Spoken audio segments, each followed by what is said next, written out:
The rain came down in sheets across Stellar Port 9's marketplace, turning the neon-lit plaza into a kaleidoscope of blurred colors. Zane Torres pulled his jacket tighter, boots splashing through puddles as he made his way through the near-empty streets. 23 hours of loading freight containers had left his muscles aching and his mind numb. All he wanted was his narrow bed and 8 hours of silence. That's when he saw her. She sat on the edge of a fountain that had stopped working years ago. Purple skin glistening with rain, her head tilted back as if studying the artificial sky dome above. Her clothing, some kind of flowing garment in silver and deep blue, clung to her frame. It's completely impractical for the weather. She was clearly not human, with features that were simultaneously familiar and otherworldly, high cheekbones, eyes that seemed to hold flecks of starlight, and hair that fell in midnight waves past her shoulders. "Excuse me," she called out in slightly slurred Standard, waving one hand in his general direction. "You human? Which way is Section 12? Zane paused, debating whether to keep walking.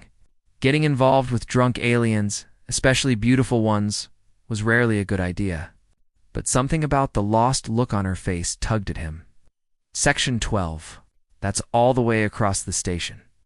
He walked closer, noting the way she swayed slightly even while sitting. "You okay?"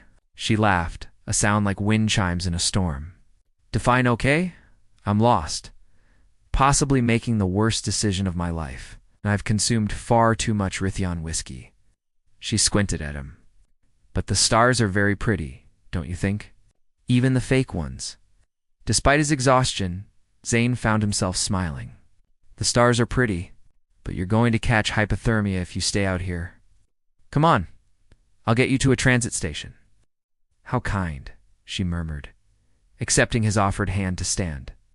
Her fingers were warm despite the rain, and the moment their skin touched, something strange flickered behind her Isa, a flash of recognition that seemed completely out of place. She stumbled, and he caught her elbow, steadying her. They walked in silence through the empty marketplace, past shuttered vendor stalls and flickering holographic advertisements. She leaned against him more than was probably necessary, and he pretended not to notice the way her presence seemed to fill the space around them with something electric. "I'm Kaya," she said suddenly. "Kaya Velrin. I should know your name before I ruin both our lives." Zane. Zane Torres. He frowned. "What do you mean, ruin our lives?" She stopped walking, turning to face him with sudden intensity. Rain streamed down her face, but her eyes were completely focused now, burning with something that looked like fear or wonder or both. "The universe has a sense of humor," she whispered. Then, before he could ask what she meant, she reached out and pressed her palm flat against his chest. Right over his heart, heat spread from the point of contact. Not painful, but overwhelming, like diving into warm water. For a split second, Zane felt something impossible in emotion that wasn't his own. A loneliness that matched his own so perfectly it made his breath catch. "You're my soul thread," Kaya said, her voice breaking. "I can feel it. The connection. Oh, stars. What have I done?" Then her eyes rolled back, and she collapsed into his arms. Zane stood frozen in the rain, holding an unconscious purple-skinned alien woman who had just said something that made absolutely no sense. Around them, the marketplace was silent, except for the steady drumming of rain and the distant hum of the station's life. Support systems. He should call security. Should take her to medical. Should do anything except feel the strange warmth still radiating from where she'd touched him. Or notice the way his heartbeat seemed to echo with a rhythm that wasn't quite his own.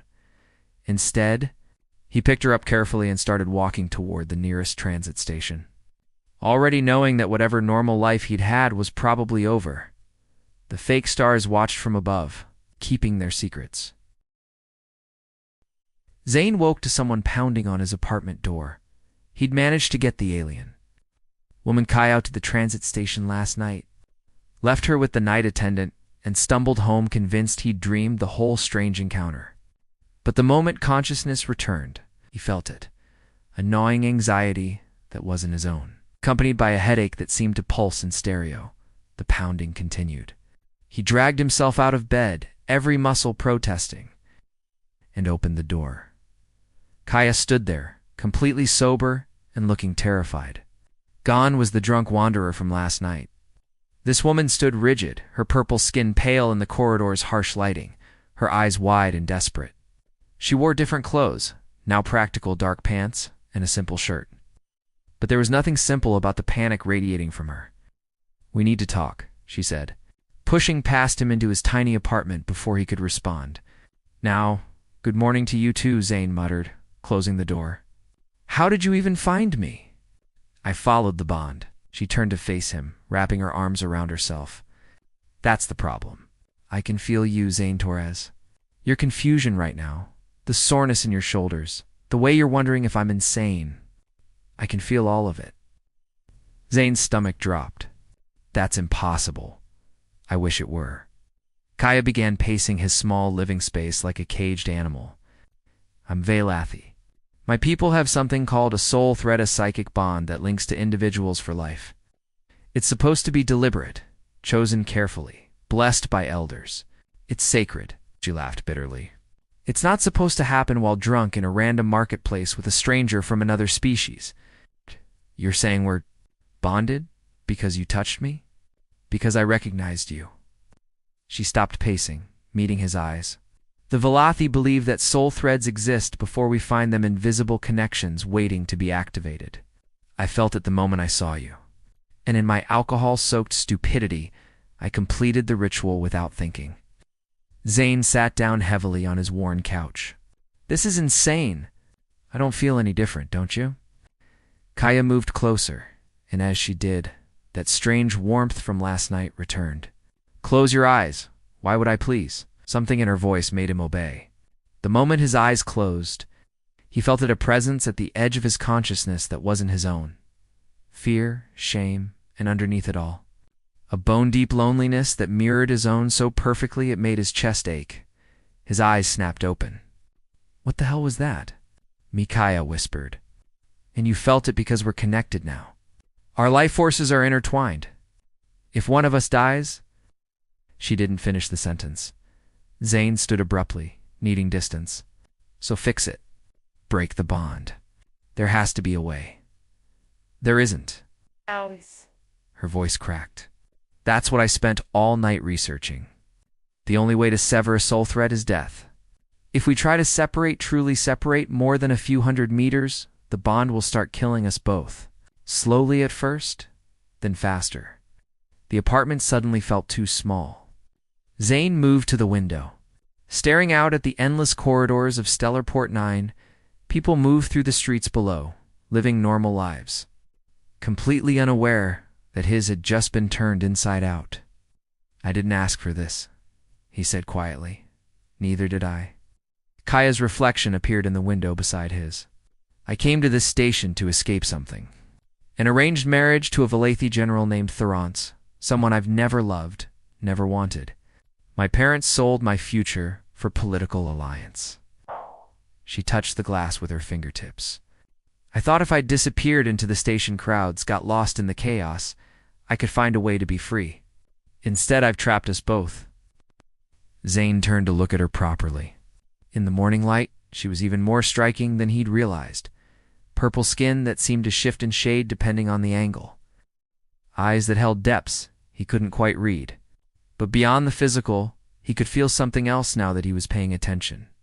Her determination, her guilt, her fear of what came next. "How long have we got?" he asked. "To figure this out?" "I don't know.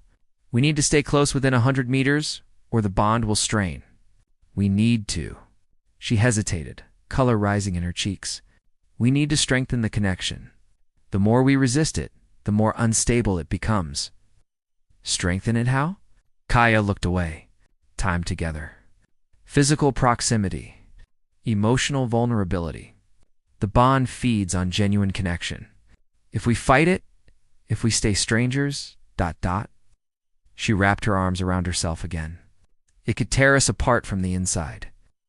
Zane processed this, his mind racing through impossible options. Call medical. They'd probably quarantine them both. Try to hide? He had a job, responsibilities. A life, however small, that didn't include babysitting an alien who'd accidentally soul-bonded him. But beneath the panic and frustration, Something else stirred. That loneliness he'd felt from her, the one that matched his own. The strange rightness of her presence in his space, despite the chaos. "I live alone," he said finally. "Work, cargo loading. My shifts are 12 hours, sometimes more. I barely have time to sleep, let alone," he gestured vaguely between them. "Whatever this is, I'll work with you." Kaya straightened, determination replacing some of the fear. "I'm strong. I can help." And in return, she met his eyes. "I'll find us answers. There are Velothi scholars scattered across the station. Someone must know something about cross-species bonds. And if they don't, the question hung between them, heavy with implications. Kaya crossed the space between them, stopping close enough that he could feel warmth radiating from her skin.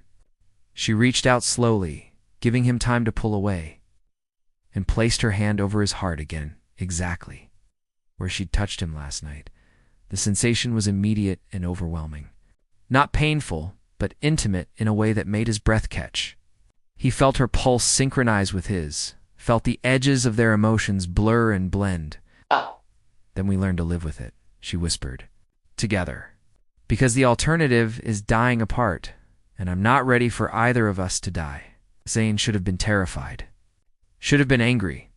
But standing there with this stranger, who somehow wasn't a stranger anymore, feeling her heartbeat echo through his own chest, he found himself nodding. "Okay," he said. "But you're buying breakfast?" And explaining exactly what I've gotten myself into, Kaya's smile was small, but genuine. "Deal, though I should warn you, Velothi, eat things humans find. ... Unusual." "Great. I'm soul-bonded to someone who probably eats live insects. Only on ceremonial occasions," she said, perfectly serious. Then laughed at his expression, and despite everything, the impossibility, the danger, the absolute insanity of the situations, he found himself laughing too. Outside, the station hummed with morning activity. Somewhere in the crowd, people who would want to tear them apart were already searching. But for now, in this small moment, they had each other and the fragile thread of connection binding them together. It would have to be enough. 3 weeks passed like a fever dream. Zane had never realized how solitary his life had been until Kaya filled every corner of it. She accompanied him to the cargo docks, where she surprised everyone, including him, by lifting containers that should have required mechanical assistance. Velothi physiology, she explained with a shrug, was denser than human, stronger, built for a higher gravity world. The dock supervisor, a gruff Centaurian named Vex, hired her on the spot. They fell into a rhythm. Work during the day, research during the evening. Sleep-in shifts in Zane's apartment, Kaya took the couch without complaint, though he'd caught her watching him sometimes with an expression he couldn't quite read. The bond strengthened daily, becoming less intrusive and more natural. He learned to distinguish her emotions from his own. Though the line blurred more with each passing day, tonight, they sat on his apartment floor, surrounded by data tablets, piecing together fragments of Velothi history. Kaya had contacted 3 scholars. 2 refused to speak to her once they learned about the bond, calling it contamination.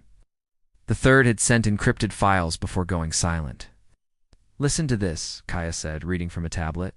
"Cross-species soul threads were common in the era of exploration before the Velothi isolated themselves. The old texts speak of bonds with humans, Centaurians, even the crystalline shale. These connections were considered gifts, proof that consciousness transcends biology." Zane looked up from his own tablet. So what changed? Politics. Fear. About 300 years ago, the Velothi Council decided that preserving our genetic purity was more important than exploring the universe. She set the tablet down, frustration evident in every line of her body. They rewrote history, made cross-species bonding illegal, turned something beautiful into something shameful. "Is that why you ran from the arranged marriage?" Kaya was quiet for a long moment. Theron, my intended, believed in all of it. Velothi superiority, isolation, control. He would have owned me, Zane. Not loved me. Owned me. She pulled her knees to her chest, looking suddenly smaller. My parents agreed because his family has political power. They told me duty mattered more than happiness. Zane moved to sit beside her, their shoulders touching. The contact sent warmth through the bond, a comfort that felt as natural as breathing now. For what it's worth, I think you made the right choice. Even though I trapped you in this. You didn't trap me, he surprised himself with the certainty in his voice. The bond might have been an accident, but staying? That's a choice I make every day. Kaya turned to look at him, and in the dim light of his apartment, her eyes seemed to hold entire galaxies. Why? You could have turned me away that first morning. Gone to the authorities. Let them figure it out, could I though? Zane reached out, hesitated, then brushed a strand of midnight hair from her face. The touch sent electricity through the bond, and he felt her sharp intake of breath mirror his own. I felt your loneliness that night in the rain, Kaya. It matched mine so perfectly. Maybe the bond knew what we needed before we did. You were lonely. Her voice was barely a whisper. Desperately, the admission came easier than expected. My family died 5 years ago. Transport accident. I survived because I missed the flight over. Slept after a double shift. I've been punishing myself ever since, working myself numb, avoiding anything that felt like living. He met her eyes. Until you stumbled into my life and forced me to feel again. Kaya's hand found his, their fingers intertwining. The bond flared, emotions cascading between them, his grief, her guilt, and underneath it all, something warmer. Something that felt like hope. I'm sorry about your family, she said softly. I'm sorry you had to run from yours. They sat in silence, hands clasped, the bond humming between them like a living thing. Outside, the station's artificial night cycle dimmed the corridor lights. Inside, the space between them seemed to shrink with each shared breath. The scholar's files, Kaya said eventually, not pulling away. They mentioned something called resonance, when a soul thread becomes fully integrated. It's supposed to be, she trailed off, color rising in her cheeks. Supposed to be what? Intimate. Not just emotionally. The bond craves physical connection. Touch. Closeness. She turned to face him fully and he could feel her nervousness through their link. I've been trying not to think about it, but Zane, it's getting harder to ignore. He knew what she meant. He'd felt it too, the way his skin seemed to hum when she was near. The magnetic pull that made him constantly aware of exactly where she was in any room.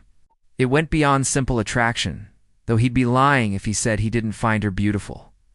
This was something deeper, more fundamental. What happens if we ignore it? He asked. The bond becomes unstable. Painful eventually, like trying to breathe underwater. She squeezed his hand. But I won't pressure you. I know this wasn't what you wanted, Kaya. He cupped her face with his free hand, feeling her pulse jump beneath his touch. Stop assuming you know what I want. Then tell me. The challenge in her voice ignited something in him. Slowly, giving her every chance to pull away, Zane leaned forward. Their foreheads touched first, and the bond exploded with sensation, her anticipation. His desire, their shared longing for connection, for understanding, for someone who saw them as they truly were. I want, he whispered against her lips, to stop pretending this is just survival. Kaya's kiss was her answer. The bond ignited like a star-going supernova. Every nerve ending sang with shared sensation, his lips on hers, her hands sliding into his hair. The desperate need they'd both been suppressing for weeks finally given permission to exist. He pulled her closer, and she came willingly, straddling his lap as the kiss deepened, into something that felt like coming home after a lifetime of wandering. When they finally broke apart, both breathing hard, the bond thrummed with satisfaction and hunger in equal measure. We should stop, Kaya said, even as her hands traced patterns on his chest. Probably, Zane agreed, even as he kissed her jaw, her neck, the sensitive spot behind her ear that made her gasp. I don't want to stop, neither do I. She pulled back just enough to meet his eyes. I need you to understand something. For Valathias, this isn't casual. The soul thread makes intimacy permanent. Every touch, every moment of connection, it binds us tighter. If we do this, Zane, there's no going back to being strangers. good, he said simply. I don't want to be strangers. Even knowing my people will come for me. That they'll see you as an abomination. Even knowing that, Kaya searched his face, and he let her feel everything through the bond, his certainty, his desire, his willingness to face whatever came as long as they faced it together. Finally, she smiled, and it transformed her entire face. Then take me to bed, Zane Torres. Let's make this bond permanent. He stood, lifting her with him, marveling at how right she felt in his arms. They stumbled toward his bedroom, shedding clothes and inhibitions, the bond singing between them like music only they could hear. That night, they discovered what resonance truly meant to souls, learning to breathe as one. Two bodies finding perfect synchronization. Two lonely hearts finally understanding they were never meant to be alone. Later, as they lay tangled together in the darkness, Kaya traced invisible patterns on his chest. My people have a saying. The universe writes love stories in starlight, and only fools ignore the script. Are we fools? Zane asked, pressing a kiss to her temple. Probably. She tilted her face up to his. But I'd rather be a fool with you than wise and alone. Through the bond, he felt her contentment, her joy, and beneath it all, a whisper of fear for what tomorrow might bring. He pulled her closer, as if he could shield her from the future with nothing but his presence. Whatever happens, he promised, we face it together. Together, she echoed, and sealed the vow with a kiss. Outside, the station slept. But somewhere in the darkness, ships were docking. Hunters were arriving, and the real test of their impossible bond was about to begin. The warning came from an unexpected source. Zane was halfway through his shift, guiding a massive cargo container into position, when his comm device buzzed. Kaya, working 2 platforms over, stiffened. He felt her alarm spike through the bond before he even looked at the message. It was from Vex, their supervisor, to Velothi, in expensive armor, asking about a purple-skinned woman. Didn't give them anything, but they're not leaving. Watch yourselves. Through the bond, Zane felt Kaya's recognition. She knew who they were. They met behind a stack of containers, out of sight from the main dock. Kaya's face had gone pale, her usual composure cracking. They found me, she whispered. I knew they would eventually, but I thought we'd have more time. Who are they? Enforcers. Probably sent by Theron or my family. Maybe both. She pressed her palms against her eyes. They'll want to take me back. And they'll want to sever the bond. Zane's blood ran cold. You said that would kill us. They don't care about you. And they think they can save me if they act quickly enough. Her hands were shaking. There's a procedure, brutal, dangerous, but technically possible if done within the first month of bonding. They'll argue I was coerced, that the bond is illegitimate. Were you coerced? No. She grabbed his hands, her grip almost painful. But they won't believe that. To them, a human can't be a true soul thread. You're just an obstacle to remove. Zane's mind raced. Then we run. The station is massive. We can hide in the lower levels, find a ship off-world, they'll lock down the docks. Standard procedure. Kaya's tactical mind was already working. And they'll have scanners that can track Velothi biosignatures. We'd have maybe an hour before they find us. So what do we do? Before she could answer, a voice rang out across the cargo bay clear, commanding and unmistakably Velothi. I have Valrin. Show yourself. We have come to bring you home, through the bond. Zane felt Kaya's terror crystallize into something harder. Determination. She stepped out from behind the containers. Pulling him with her, 2 Velothi stood in the center of the dock, and they were nothing like Kaya. Both wore ceremonial armor that gleamed like oil on water black, with iridescent purple undertones. One was male, tall and broad-shouldered, with the bearing of a soldier. The other was female, older, with silver streaks in her dark hair and eyes that held no warmth. The male spoke first. Kaya, your family has been worried. End this foolishness and come home, Commander Thalas, Kaya said, her voice steady despite the fear Zane felt through the bond. I'm not going anywhere. The female enforcer Thalas stepped forward, Her gaze swept over Zane with obvious disdain. You've bonded with a human. The scandal alone has damaged your family's reputation beyond measure. But there is still time to correct this mistake. It's not a mistake. You're intoxicated. Emotionally compromised. The bond cannot be legitimate under these circumstances. Thalos gestured, and 2 more enforcers emerged from the shadows they'd brought back up. We have a medical ship in dock. The procedure is already prepared. You'll experience some discomfort, but you'll survive. The human. His loss is regrettable, but necessary. Rage flooded through the Bonzanes and Kayas, mixing into something incandescent. He stepped forward, placing himself partially between Kaya and the enforcers. She said no, he said quietly. That's the end of the discussion. The male enforcer actually laughed. The human speaks. How quaint. His hand moved to the weapon at his hip. Step aside. This doesn't concern you. Everything about Kaya concerns me. Zane stood his ground, even as his heart hammered against his ribs. That's what a soul thread means. Or have your people forgotten? Thalas's expression hardened. We have not forgotten. We have evolved. The soul thread is sacred, too sacred to be wasted on cross-species aberrations. She addressed Kaya directly. Your intended Theron has agreed to forgive this transgression if you return immediately. You can still have the future your family planned for you. I don't want that future, Kaya said.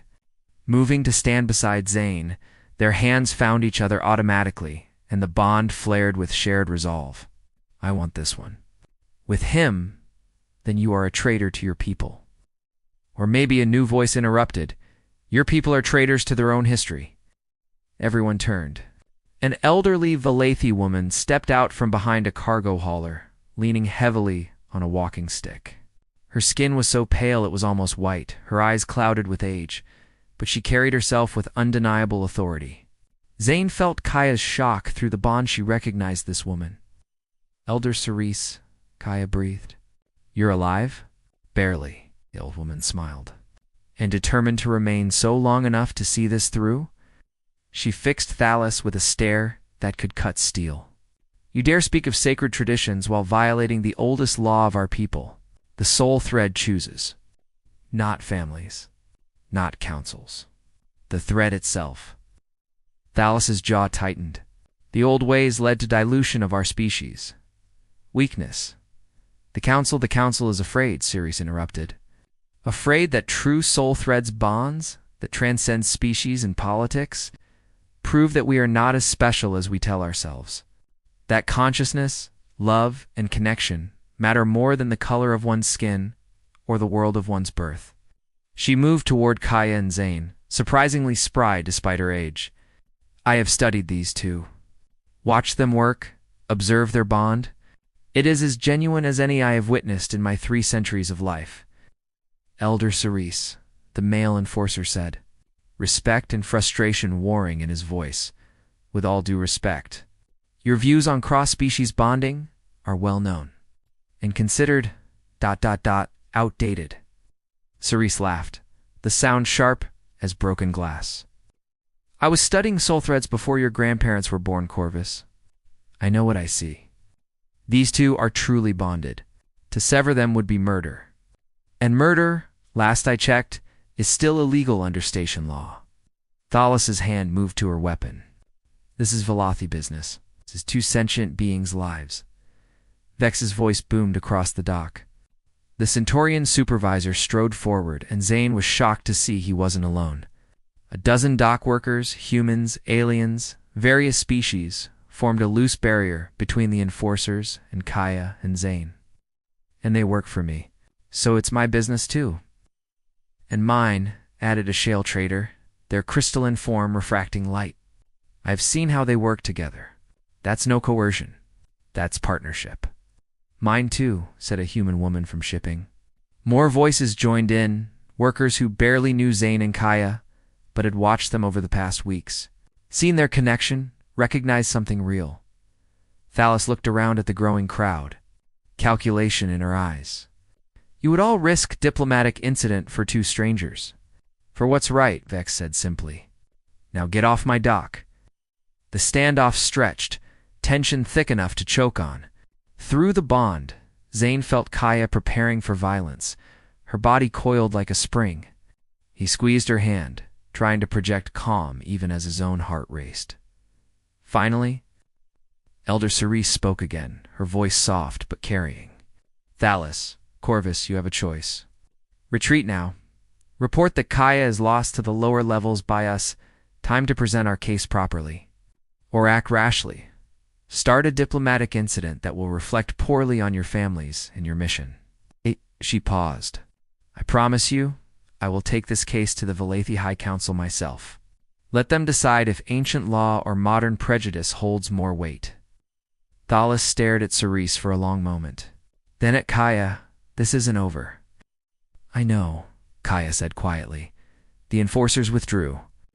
But not before Thalos delivered one final warning. "You have 1 week to settle your affairs. Then we return with proper legal authority. And then, Elder, not even you will be able to protect them." They disappeared into the station's crowds, leaving behind a silence heavy with unspoken fears. Zane's legs nearly gave out, adrenaline crash hitting hard. Kaya caught him, and he caught her, both holding each other up as the workers slowly dispersed, offering nods of support as they returned to their duties. Elder Cerise approached, studying them with those clouded eyes that somehow saw everything. "You have 7 days to build a case that will satisfy the High Council. I suggest you use them wisely." "Why are you helping us?" Zane asked. The old woman smiled. "Because I remember when the Valathi believed love was stronger than law, and because watching you two gives this old heart hope that perhaps we can remember again." She pressed something into Kaya's hand, a data chip. "My research. Every documented case of cross-species soul threads. Use it well." As she walked away, Kaya opened her hand, staring at the chip like it held the secrets of the universe.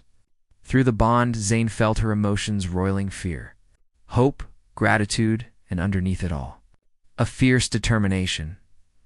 "We have a week," she said.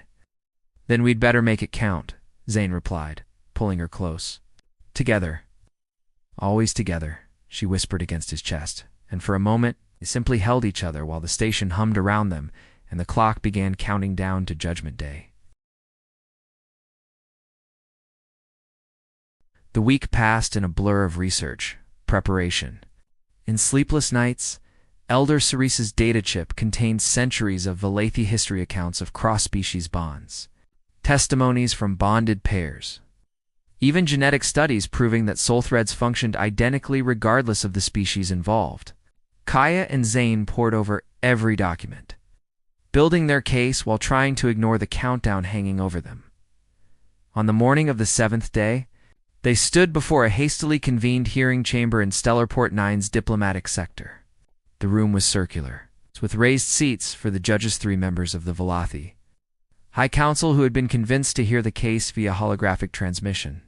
At the center stood a simple platform where Kaya and Zane waited, hands clasped, the bond thrumming between them like a second heartbeat. Elder Cerise sat in the petitioner's section, lending her presence, if not her voice. The dock workers had come 2-vex in the front row, arms crossed, looking ready to fight anyone who threatened his employees. Even a few strangers had arrived, curious about the case that had become station gossip. Commander Thalos and her enforcers stood to the side, official observers ensuring the hearing proceeded according to law. The center hologram flickered to life, revealing 3 elderly Valathi in formal robes. The middle one, a woman with hair like starlight and eyes of pure silver, spoke first. "I'm Council Elder Matera. We have reviewed the petition submitted by Elder Cerise regarding Kaya Velrin and the human Zane Torres." Her gaze, even through the hologram, was penetrating. "This hearing will determine if the soul thread between them is legitimate, or if it constitutes an illegal bond requiring severance. Kaya Velrin, you may speak first." Kaya stepped forward and Zane felt her nervousness through the bond. He sent back encouragement, strength, everything he could offer. "Honored elders," Kaya began, her voice clear. "I stand before you, bonded to a human, and I will not apologize for it. What happened between us was unexpected, yes, but it was not a mistake. She touched her chest over her heart. The soul thread does not lie. It recognized in Zane Torres what I had been searching for my entire life, a true partner. Someone who sees me not as a political asset or a genetic legacy, but as myself. You were intoxicated when the bond formed, the elder on the left pointed out. Your judgment was compromised. My judgment was freed, Kaya countered. Without the weight of expectation and duty crushing me, I felt the thread for what it truly was. Yes, I had been drinking. But the soul thread isn't something you can force or fake, even drunk. It exists, or it doesn't. And ours exists. She looked back at Zane. I feel him every moment, his thoughts, his emotions, his very life force intertwined with mine. Tell me, elders, is that not the definition of a true soul thread? Elder Matara's expression remained neutral. The human may now speak. Zane stepped forward, acutely aware of every eye on him. He'd never been good at public speaking, had spent most of his life trying to be invisible. But for Kaya, he would find the words. I'm not Valathi, he began simply. I don't fully understand your traditions or your history, but I understand what it means to find someone who makes you want to be better. To find someone whose happiness matters more than your own life. He met the elder's holographic gaze. Kaya walked into my life by accident, and she gave me back something I'd lost: hope, purpose, a reason to live instead of just existing. Pretty words, the third elder man with a scarred face said, but the soul thread is more than emotion. It is biological, neural. How do you explain a cross-species bond functioning at all? I can answer that, Elder Cerise's voice rang out. She stood, moving to stand beside Kaya and Zane. With respect, Council, I have data proving that consciousness, not biology's, the foundation of soul threads. The psychic connection forms between compatible neural patterns, regardless of species. Humans and Valathi evolved on different worlds. But our brains develop similar structures for emotion, bonding, and consciousness. She held up a datapad. I have transmitted genetic scans of Kaya and Zane's bond. It is identical in every measurable way to pure Valathi bonds. Their neurons fire in synchronization. Their hormones regulate together. Even their heartbeats have begun matching rhythms. That proves biological compatibility, Elder Matara said. Not legitimacy. Then let me prove legitimacy, Kaya said suddenly. She turned to face Zane fully, taking both his hands. Among our people, bonded pairs sometimes perform the resonance, test a public display of their connection. Will the council accept this as proof? The elders conferred briefly. Finally, Matara nodded. Proceed. Kaya looked at Zane, and through the bond he felt her intention. The resonance test required complete vulnerability, opening the soul thread fully, letting everyone present witness the depth of their connection through observable, physical, and psychic effects. Trust me, she whispered. Always, he whispered. Back, they closed their eyes simultaneously. Kaya began speaking in Valathi, her voice rhythmic, almost musical. Zane didn't understand the words, but he didn't need to. The bond opened like a flower toward the sun.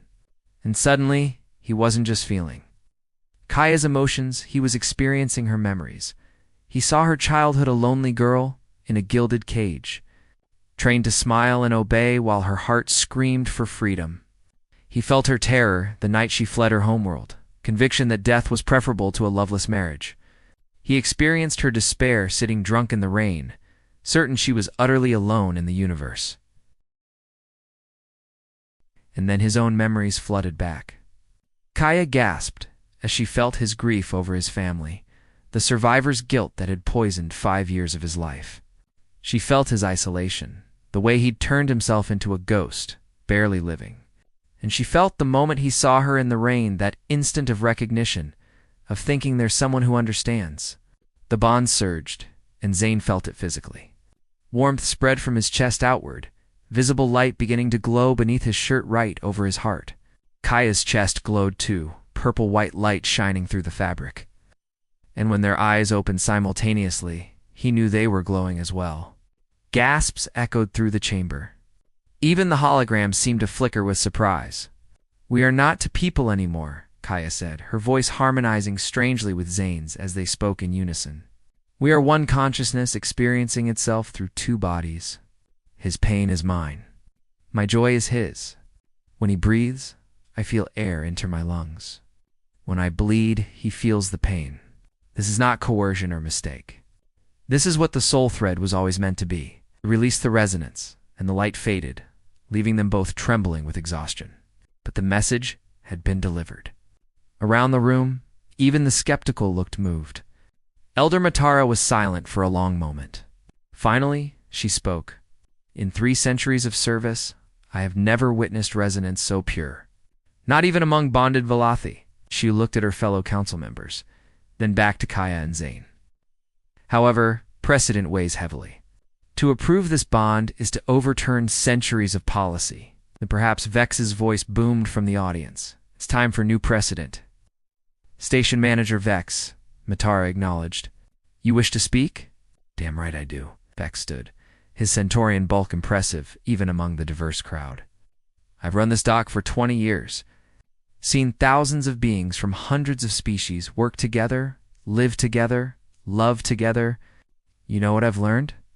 Connection matters more than biology. These two work harder, care deeper, and fight stronger than any bonded pair I've seen, Velothi or otherwise. If your laws can't recognize that, then your laws are broken. A murmur of agreement rippled through the audience. One by one, workers stood, humans, aliens, dozens of species, showing solidarity. Elder Matera raised a hand for silence. The council acknowledges your testimony. She conferred with her colleagues in Rapid Velothi, then turned back to the chamber. Kaya Velrin, Zane Torres. The council finds your bond, unprecedented, and therefore requiring unprecedented response. Zane's heart sank. Through the bond, he felt Kaya preparing for the worst. We cannot overturn centuries of law in a single hearing, Matera continued. However, we also cannot ignore evidence of a genuine soul thread, regardless of species. Therefore, the Council issues this decree. Your bond will be recognized conditionally for a period of 1 standard year. During this time, you will submit to regular monitoring. If, at the year's end, the bond proves stable and both parties remain willing, it will be granted full legal recognition. Zane barely dared to breathe. You're approving it? Conditionally, the scarred elder emphasized. Do not make us regret this decision. We won't, Kaya said, tears streaming down her face. Through the bond, Zane felt her overwhelming relief. Her joy, her disbelief that they'd actually won. Furthermore, Matara added, this case will serve as precedent. We charge Elder Cerise with leading a commission to study cross-species soul threads and recommend policy updates. If what you represent is truly the future, then the Velothi must evolve or be left behind in the past. Elder. Cerise bowed her head, smiling. I accept this honor. Matara's gaze swept the room. This hearing is concluded. May your bond bring honor to both your peoples. The holograms vanished. For a moment, silence reigned. Then Vex started clapping, and suddenly the entire chamber erupted in applause. Workers rushed forward, surrounding Kaya and Zane with congratulations and laughter. Commander Thalis approached, her expression unreadable. You have 1 year, she said quietly. Don't waste it. We won't, Zane replied. And felt surprise when she nodded with something almost like respect before leaving with her enforcers. As the crowd celebrated, Kaya pulled Zane aside to a quiet corner. They held each other, foreheads pressed together, the bond singing between them with pure contentment. We did it, she whispered. We survived, he corrected. Now comes the hard part, actually building a life together. Can't wait. She kissed him softly, and the bond flared with warmth and promise. 1 year to prove ourselves. Then forever. Forever, he agreed, though I think I knew it was. Forever the moment you touched my chest and the Rainan called me your soul thread. Drunk wisdom is still wisdom. Then you're the wisest drunk I've ever met. She laughed, and the sound filled something in him that had been empty for years. Around them, the station hummed with life, thousands of beings from countless worlds, all finding their own ways to connect, to love, to build bridges across impossible divides. 6 months later, Kaya and Zane stood in the observation deck of Stellarport 9, watching ships come and go against the backdrop of distant stars. Kaya's hand rested on her stomach. Were their child possible, miraculous? Half human and half fellow Thiagru, stronger every day. The doctors still can't explain it, she said, wonder in her voice. They say cross-species reproduction should be impossible, but the soul dash thread, ... She trailed off, smiling. The soul thread found a way, Zane finished, pulling her close. Because apparently making impossible things possible is what we do.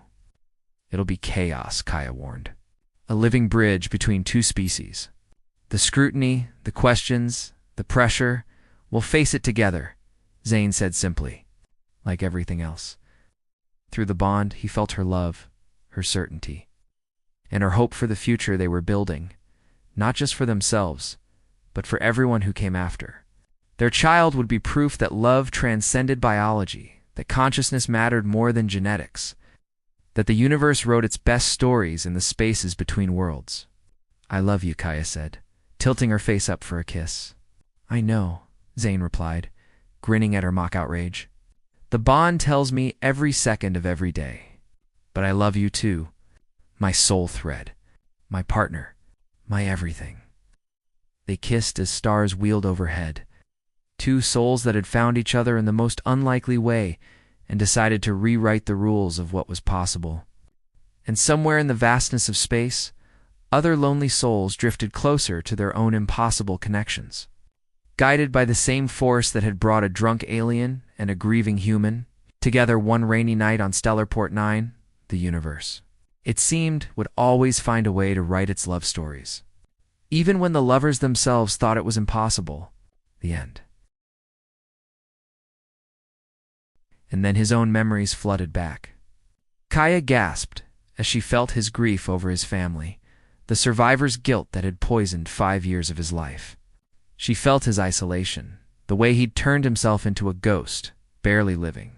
And she felt the moment he saw her in the rain, that instant of recognition, of thinking there's someone who understands. The bond surged, and Zane felt it physically.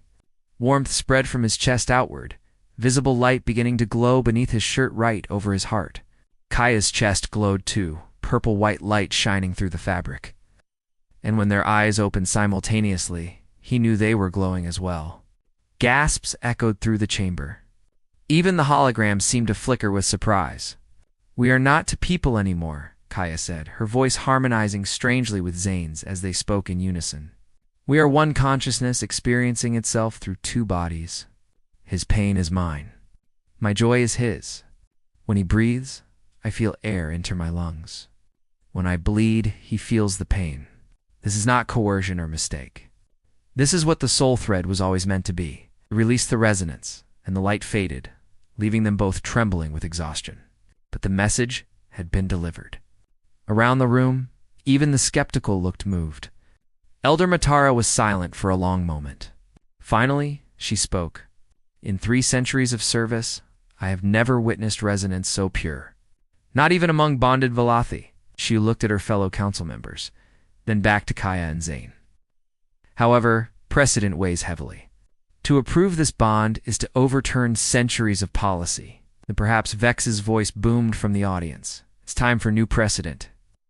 Station Manager Vex, Matara acknowledged. You wish to speak? Damn right I do. Vex stood, his centaurian bulk impressive even among the diverse crowd. I've run this dock for 20 years. Seen thousands of beings from hundreds of species work together, live together, love together. You know what I've learned? Connection matters more than biology. These two work harder, care deeper, and fight stronger than any bonded pair I've seen, Velothi or otherwise. If your laws can't recognize that, then your laws are broken. A murmur of agreement rippled through the audience. One by one, workers stood, humans, aliens, dozens of species, showing solidarity. Elder Matera raised a hand for silence. The council acknowledges your testimony. She conferred with her colleagues in Rapid Velothi, then turned back to the chamber. Kaya Velrin, Zane Torres. The council finds your bond, ... unprecedented, and therefore requiring unprecedented response. Zane's heart sank. Through the bond, he felt Kaya preparing for the worst. We cannot overturn centuries of law in a single hearing, Matera continued.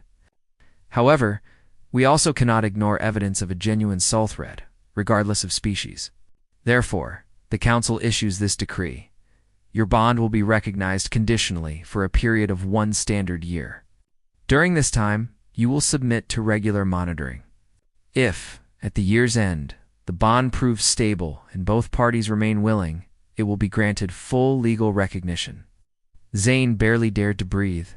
You're approving it? Conditionally, the scarred elder emphasized. Do not make us regret this decision. We won't, Kaya said, tears streaming down her face. Through the bond, Zane felt her overwhelming relief, her joy, her disbelief that they'd actually won. Furthermore, Matara added, this case will serve as precedent. We charge Elder Cerise with leading a commission to study cross-species soul threads and recommend policy updates.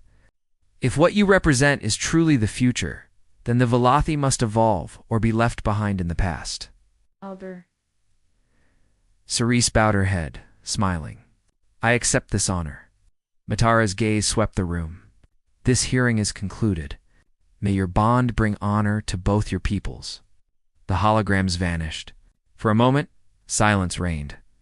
Then Vex started clapping, and suddenly the entire chamber erupted in applause. Workers rushed forward, surrounding Kaya and Zane with congratulations and laughter. Commander Thalas approached, her expression unreadable. You have 1 year, she said quietly. Don't waste it. We won't, Zane replied, and felt surprise when she nodded with something almost like respect before leaving with her enforcers. As the crowd celebrated, Kaya pulled Zane aside to a quiet corner. They held each other, foreheads pressed together, the bond singing between them with pure contentment. We did it, she whispered. We survived, he corrected. Now comes the hard part, actually building a life together. Can't wait. She kissed him softly, and the bond flared with warmth and promise. 1 year to prove ourselves. Then, forever. Forever, he agreed, though I think I knew it was.